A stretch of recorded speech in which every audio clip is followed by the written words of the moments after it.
Me revoilà sur YouTube, j'ai choisi de revenir sur cette plateforme pour vous proposer des vidéos format longue. Alors vous savez que moi j'ai l'habitude sur TikTok des vidéos de 1 à 2 minutes. Mais voilà, j'ai eu envie de venir sur cette plateforme pour proposer du format où on pourra prendre plus le temps, où on pourra plus expliquer les choses, où on pourra plus développer. Et là, je vous invite pour cette première vidéo à me suivre et à venir découvrir avec moi un blocos, enfin plutôt un bloc de la ligne Maginot qui est assez imposant, assez impressionnant. Il se situe dans le nord de la France, à la frontière entre la France et la Belgique. Alors là, de ce côté se trouve la Belgique. On est vraiment à 150 mètres, 200 mètres de la frontière. Et ici, derrière moi, se trouvent les premiers blocs de la ligne Maginot qui séparaient donc les deux frontières et qui protégeaient, voilà, qui protégeaient l'entrée du pays de la France. Donc c'est parti, on se rend sur ce premier bloc que je vais vous présenter. Il y a un petit peu de marche, mais ça vaut vraiment le coup. Donc pour ceux qui ne me connaissent pas et qui découvrent un petit peu mon contenu, alors sachez que je parle principalement de la Seconde Guerre mondiale, de différentes manières. Si vous le souhaitez, vous pouvez aller déjà découvrir du contenu que j'ai déjà réalisé depuis un petit moment, depuis plus d'1 an, sur cette thématique. Vous pouvez aller voir ça sur TikTok. Le TikTok, c'est Karl Bataillon, c'est le même nom que la chaîne YouTube. Alors je parle d'histoire de la Seconde Guerre mondiale, d'histoire insolite, méconnue. Je présente du matériel. J'ai fait aussi pas mal de voyages à travers l'Europe. Je me suis rendu en Pologne, en Allemagne, en Autriche, etc. Donc pour avoir un premier aperçu de ce que je peux proposer, je vous invite à aller voir sur TikTok. Et ici, sur cette plateforme, sur YouTube, du nouveau contenu va arriver aussi dans les mois, dans les semaines à venir. Nous voici donc devant le bloc que vous voyez derrière moi. Je pense que vous pouvez l'apercevoir. Alors il y a de la végétation, mais il est quand même accessible, il n'y a pas de souci. Alors ici, on est sur un bloc d'artillerie qui a été construit en 1937 et qui a été doté d'une pièce de 155 GPF. Donc là, on va se rendre à l'intérieur.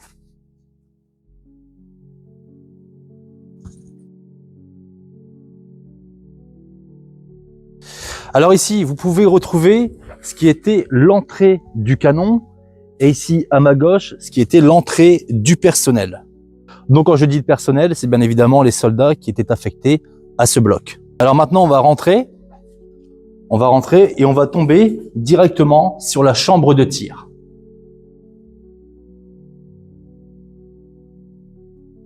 Alors derrière moi se trouve l'embrasure du canon et vous voyez un petit peu par rapport à moi la taille de cette ouverture qui est tout simplement immense. Ici donc se trouve l'emplacement du canon 155 GPF et ici au sol se trouvent les emplacements pour les bêches des canons. Donc il y en a un ici et l'autre qui se trouve de l'autre côté de la chambre de tir. Par ici se trouvait l'entrée du personnel. Ici, nous sommes dans ce qui était le PC.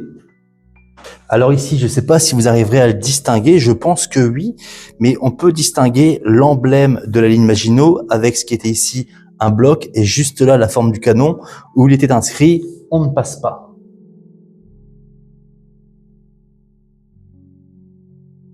Alors vous voyez une chose à laquelle il faut faire très attention lorsqu'on vient visiter des bunkers, des blocos, c'est qu'il y a très souvent ce genre de trous. Alors ça pouvait être des caves, des soutes à munitions, etc.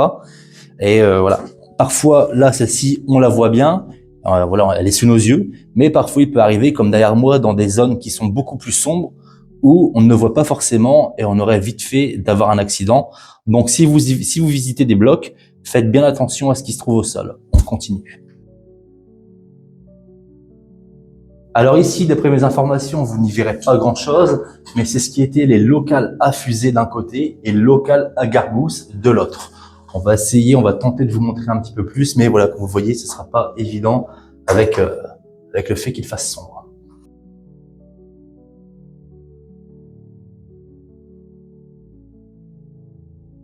Alors comme vous voyez, le bloc est en grande partie encore en très bon état. On peut voir que tout est là, mis à part bien évidemment le canon. Tout est toujours présent. Et maintenant, on va sortir pour voir un petit peu mieux à l'extérieur ce que donne l'embrasure. Et voilà, cette grande ouverture qui fait aussi penser un petit peu à ce qu'on pouvait retrouver, et ce qu'on peut toujours retrouver d'ailleurs, sur le mur de l'Atlantique. Alors pour vous faire un petit historique, ici, comme je vous l'ai dit, on est dans le nord de la France, on est à proximité de Valenciennes et juste à côté de la frontière belge.